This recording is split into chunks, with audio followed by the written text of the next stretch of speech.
life you have is a business you are meant to do to make profit from. So this means that your life is not originally yours, because that life is given to you for a purpose. So every life on earth is a life that is lived around bloodline. The question is, what is bloodline? Your bloodline is the combination of your source, the power source that governs your life, your tribe, your clan, the people that makes up your existence. They are the bloodline. Now in this bloodline we have what is called the root and foundation of a people. Now the bloodline is identified in character. The bloodline is identified in what the family is known for.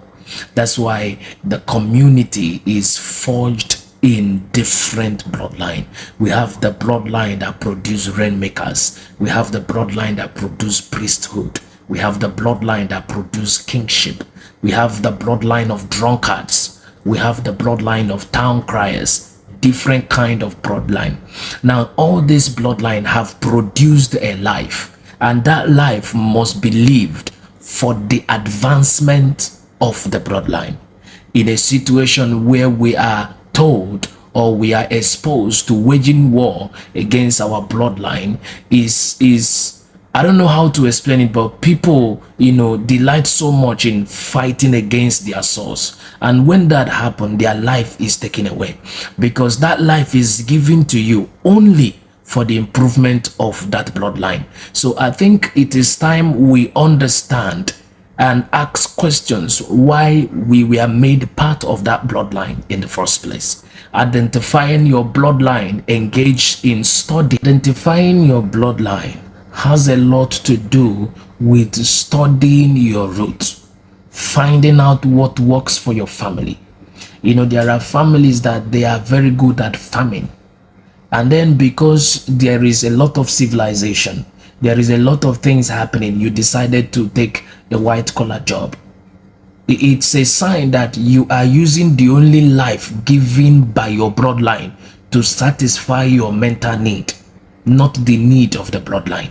It might not look like what you want, but we live long when we invest our life in things that are meant to take it. Remember, I said before that the life of a man is a business he is meant to do to make profit from. So what you invest your life in is more important than that life.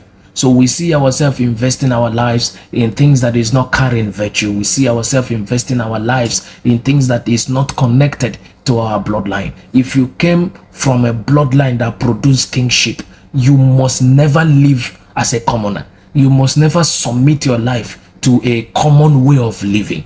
If you are from the bloodline of priesthood, you cannot live like one who is not a priest. You must align with these things. There is a preservation and there is a protection.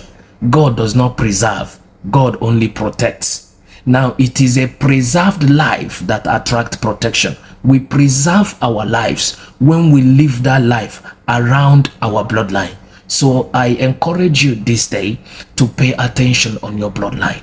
Find out why you were part of these people and see how you can improve them by studying the culture, the tradition, and the nature of your bloodline. When these things are known to you, it helps you to navigate the only life you have. If you are hearing me and you are confused, you don't know where to start from, you don't even know what to invest your life into, I want you to run into yourself. Ask questions. If your father is not alive, find someone that knows about your family. Find someone that knows about your grandfather. Ask questions. Find out what they did in their own time, how they lived their life in their own time, and see how you can progress that life. Because if you don't progress it, you are nothing. You might make the whole money in the world, but you will still be a lost person.